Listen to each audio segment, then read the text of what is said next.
اس نے بڑک ماری ہے کہ ہم ایسی عمران خان کو دھونی دیں گے کہ وہ یاد رکھے گا. اس دفعہ اسے اور اس کی امپورٹنٹ رجیم کو عوام ایسی پھکی دیں گے کہ وہ یاد رکھیں گے.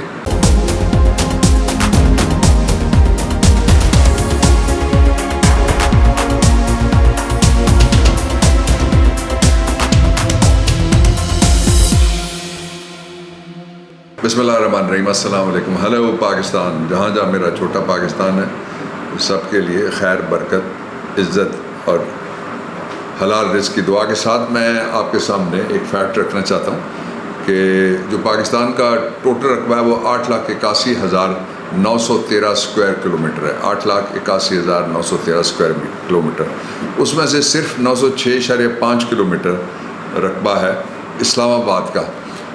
اس کو اگر آپ فگرز کو تھوڑا سا میتھمیٹکس کے ساتھ پڑھیں تو آپ کو پتہ لگے گا کہ یہ 1% بھی نہیں بنتا، یہ 0.1% بنتا ہے ٹوٹل رقبے کا. یہ وہ علاقہ ہے جس پہ اس وقت امپورٹڈ گورنمنٹ کو سائفر کے ذریعے سے بٹھایا گیا، اور پورے پاکستان میں ان کی کہیں گورنمنٹ نہیں ہے، کسی میونسپلٹی میں بھی ان کی کوئی عملداری نہیں ہے. وہاں سارے صوبے اور جو 3 وفاقی یونٹ ہیں، آئی سی ٹی، جی بی اور آزاد جموں کشمیر. یہ کہنے کی ضرورت مجھے کیوں پڑی؟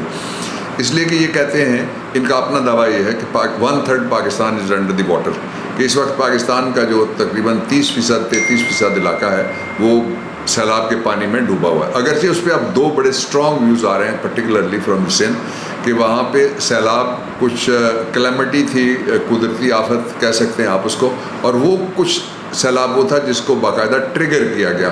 اور منچر جھیل اور کچھ دوسرے علاقوں، کچے کے علاقوں کے ساتھ زمینیں جو بچائی گئی ہیں بڑے بڑے وڈیروں کی اور حکمرانوں کی، جو پچھلے وہاں سے تقریباً 75 سال سے وہی قابض ہیں سارے وسائل کے اوپر. اور خاص طور پہ جو پچھلے جو اب 14 سال کے قریب ہو گئے، بلکہ 14 سال سے اوپر ہو گیا، اب تو مہینے رہ گئے جو باقی عرصہ ہے اقتدار کا ان کا. تو یہ باہر چلے گئے. باہر یہ کیوں گئے؟ کیا یہ یو این گئے؟ Answer is no. U N میں کرنا کیا ہے؟ مثال کے طور پہ آپ پہلے کرائم منسٹر کو لگا لیں، وہ کیا کرے گا یو این میں؟ کیا وہ ایکسپرٹ کس چیز کا ہے جو جا کے یو این کو بتائے گا کہ عالمی دنیا اس کو کس طرح سے عمران کی طرح 10 بلین ٹری سونامی کوئی اس کو آتا ہے وہ کرے گا؟ وہ یہ اس میں اتنی ہمت ہے کہ وہ اسلام فوبیا کے اوپر وہاں کھڑے ہو کے بات کرے گا؟ آپ نے دیکھیں جو وہ جفیاں لگا رہا ہے جو ایک خاص ملک ہے جو یورپ کا، اس کے صدر کو، اور یہاں پہ جب ہوتے ہیں تو وہ کہتے ہیں کہ اس کا تو یہاں ہم کوئی نمائندہ بھی نہیں بیٹھنے دیں گے. یہ تیسرا، کیا وہ اتنا بڑا آئیکن ہے کہ جب بولے گا تو وہ وہاں کھڑا ہو کے یہ نہیں پوچھے گا کہ وہ منجی کے تلے والا کیا کہتے ہیں اس کو، اور وہ جو ہوتا ہے اس کو کیا کہتے ہیں، اور وہ جو شہد سے میٹھا کیا ہوتا ہے. تو اس لیے اس کو تو کسی نے نہیں ماننا. کیا وہاں گلا پھاڑنے کا، چیخنے کا اور آوازیں ملا جلا کے درمیانہ زنانہ مردانہ اور ہنگامانہ اور غلامانہ قسم کی، تو وہ نکالنے کا مقابلہ ہے. یہ اگر ہوتا تو ان میں سے کوالیفائی کر سکتے تھے یہ. تو اس لیے وہاں گئے ہیں، اس کی 2 ریزنز ہیں. ایک تو یہ کہ جہاں جہاں یہ جاتے ہیں وہاں ان کی جائیدادیں ہیں اور رپورٹ شدہ ہیں، اور انہوں نے کبھی اس سے انکار نہیں کیا. انکار صرف اس بات سے کرتے ہیں کہ ہمارے پاس نہ رسیدیں اور نہ ہی ہم منی ٹریل بتا سکتے ہیں. دوسرا، یہ یو این نہیں گئے، یہ یو ایس گئے. یو ایس اس لیے گئے ہیں کہ وہاں ان کو بتا سکیں کہ ہم نے 3 کام آپ کے کہنے پہ کرنے ہیں. ایک تو یہ وہ کام ہے جس کا نام لیتے ہوئے جسم اور روح کامتا ہے دونوں. وہ یہ ہے کہ کوئی قبلہ اول کو کسی اور کے حوالے کر دے اور کہے کہ فلسطین کا دارالحکومت نہیں ہے. دوسرا کام وہ یہ کرنا چاہتے ہیں جو پاکستان پورا کامتا ہے کہ اگر وہ دن ہمیں نہ دیکھنا پڑے کہ ہمارے جو اسٹریٹجک اثاثے ہیں ان کے بارے میں کوئی ایسا فیصلہ ہو جو غلامانہ طریقے سے اس کے بارے میں کوئی فیصلہ کریں. ان سے کوئی بعید نہیں ہے. ابھی جو گیا ہوا ہے وفد، اس میں باقاعدہ وہ پی ڈی ایم کی جو دوسری بڑی پارٹی ہے اس کا باقاعدہ رکن ہے، وہ سابق وفاقی وزیر ہے، پی سی بی کا وہ چیئرمین رہا ہوا ہے. اس کے بارے میں کہتے ہیں کہ وہ اس کو لیڈ کر رہا ہے. 4 لوگ وہ ہیں جو پاکستان کے اندر رہتے ہیں، 5 لوگ وہ ہیں جو امریکہ اور برطانیہ سے بھیجیں گے. ڈیٹیلز جو ملی ہے دورہ فلسطین کے حوالے سے. آج عمران خان نے ایک نئی جد و جہد کا دروازہ کھولا ہے. آج پاکستان کی تاریخ کا بڑے کنونشن میں سے غالباً اتنا بڑا لائرز کنونشن کہیں نہ منعقد ہوا ہوگا، وہ پاکستان تحریک انصاف کے چیئرمین نے لاہور میں اس کو ایڈریس کیا. اس کا مطلب یہ ہوا کہ سارا زور لگانے کے باوجود، سارے پیسے لگانے کے باوجود اور سارے وسائل لگانے کے باوجود بھی جو پاکستان کی اشرافیہ کے علاوہ جتنے طبقات ہیں وہ عمران خان کے ساتھ کھڑے ہیں. دوسرا، پنڈی میں جب میں آپ سے بات کر رہا ہوں تو اسلام آباد کی طرف آگے بڑھنے کی کوشش کر رہے ہیں. جو کسان ہیں وہ اس وقت آ رہے ہیں پورے ملک سے، اور کسان مظاہرہ کرنا چاہتے ہیں اس لیے کہ ان کے پاس کھانے کے لیے پیسے نہیں رہے، ان کے پاس کھاد کے لیے پیسے نہیں رہے، وہ پانی کے بل نہیں دے سکتے، وہ ٹیوب ویل نہیں چلا سکتے، وہ بجلی کا بل نہیں دے سکتے. ان حالات میں ایک مصنوعی قید کو ٹریگر کر کے اس کو پش کیا جا رہا ہے تاکہ ملک میں کوئی وہ کام کیا جا سکے جو آئین سے ماورا ہو. کون کر رہا ہے آپ جانتے ہیں، کس کے کہنے پہ کر رہا ہے آپ جانتے ہیں، کہاں سے یہ کام شروع ہوا آپ جانتے ہیں.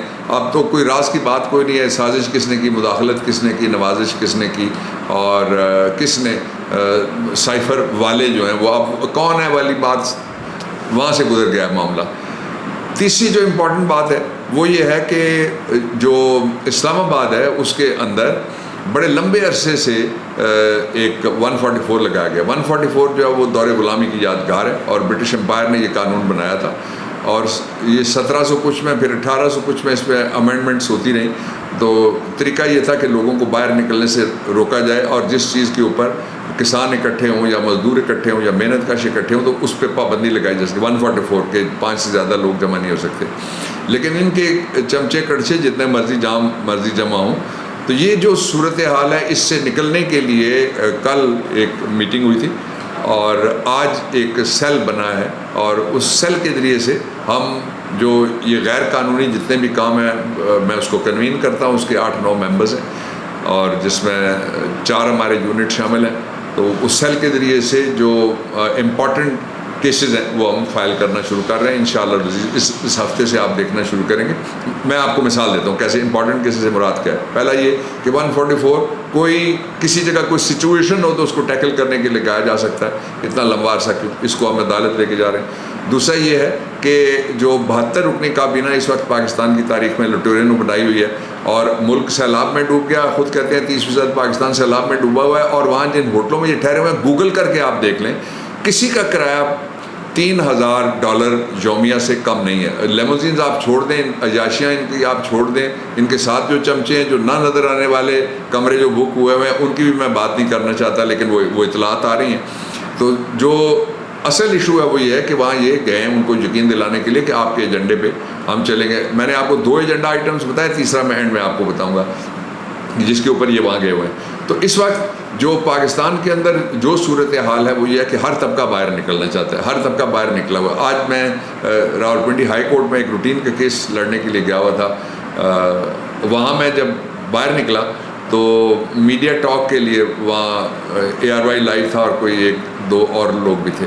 تو انہوں نے مجھے کہا کہ بات کریں. میں نے تھوڑی سی بات کی تو پیچھے باقاعدہ ایک منی کارنر میٹنگ آپ اس کو کہہ سکتے ہیں جو شروع ہو گئی، اس لیے کہ لوگوں کو اتنی دلچسپی ہے کہ کوئی ان کے لیے بات کرے. عمران باہر نکلے اور عمران خان کال دے، اور وہ اب اس کا فیصلہ جو فائنل شیپ میں ظاہر ہے جہاں 22 کروڑ لوگوں اور اس سے زیادہ لوگوں کے مستقبل کا سوال ہو، ہر چیز جانچ پرکھ کے پکا پاؤں رکھ کے آگے بڑھنا چاہیے، اور وہی کر رہے ہیں انشاءاللہ العزیز. ایک بڑک ماری ہے ایک مجرم نے، جو خود ملزم بھی ہے اور مجرم بھی ہے، اور جس کے بارے میں اس کی اپنی پارٹی کے لوگ بھی کہتے رہتے ہیں کہ وہ مجرم ہے. اس نے بڑک ماری ہے کہ ہم ایسی عمران خان کو دھونی دیں گے کہ وہ یاد رکھے گا. اس دفعہ اسے اور اس کی امپورٹنٹ رجیم کو عوام ایسی پھکی دیں گے کہ وہ یاد رکھیں گے. اور پھر جو آخری بات میں آپ سے کہنا چاہتا ہوں، میں نے کہا تھا کہ تیسرا جو ان کا ایجنڈا ہے، تیسرا ان کا ایجنڈا یہ کہ پاکستان کو ناکام ریاست بنایا جائے. اس کے لیے 4 پوائنٹرز ہیں. پہلا یہ ہے کہ معاشی طور پہ وائبل نہیں ہے، ہم کسی اور کے غلام ہیں اور ہم کسی اور کے وینٹیلیٹر پہ زندہ ہیں. تو ایسی ریاست فیلڈ سیاستی ریاست کہلا سکتی ہے. یہ کر رہے ہیں. یہ دوسرا یہ کر رہے ہیں کہ پاکستان کی جتنی بھی مذہبی ہماری وابستگیاں ہیں وہ قبلہ اول سب سے پہلے آتا ہے، اور قبلہ اول کے ساتھ ساتھ پھر فلسطین آتا ہے، اور پھر دنیا کے جو مظلوم مسلمان ہیں وہ آتے ہیں. ان کے حوالے سے یہ ایک بہت بڑی سازش کے تحت یہ استعمال ہو رہے ہیں. اور آج کل ویسے پوچھنا چاہیے وہ مولوی صاحب کہیں جو کہہ رہے تھے کہ میں نے فرینچ امبیسڈر کو یہاں نہیں رہنے دینا، وہ بھی ذرا پوچھے گا کسی سے. تیسرا جو ان کا ایجنڈا ہے وہ یہ ہے کہ پاکستان کے لوگوں کو بھوک سے مارا جائے. اس لیے کہ جب پیداوار بند ہوگی، زرعی اجناس کی پیداوار بند ہوگی تو لوگ کہاں سے کھائیں گے؟ مہنگائی پہلے ہی وہاں چلی گئی ہے کہ آلو خریدنا بھی مشکل ہو گیا. اور چوتھی اور آخری بات یہ ہے کہ پاکستان کا عالمی تاثر آپ اتنا خراب کر دیں کہ جو لوگوں کا وہ گریٹر گیم جس کو کہتے ہیں، میں اس کے لفظ نہیں استعمال کرنا چاہتا، گریٹر گیم میں جو استعمال ہوئے ہوئے پاکستان کے بارے میں، گریٹر گیم کا، ویسٹ کا خواب، ویسٹ کے خاص ملکوں کا خواب وہ پورا کر دیا جائے. یہ خواب پورے نہیں ہوں گے انشاءاللہ العزیز. عمران آ رہا ہے، اسلام آباد آ رہا ہے، بلکہ پورا پاکستان آ رہا ہے. اسلام آباد آ رہا ہے اور یہاں جو کرایہ دار ہیں ان سے قبضہ چھڑوانے کا وقت ہوا چاہتا ہے. پاکستان پائندہ باد.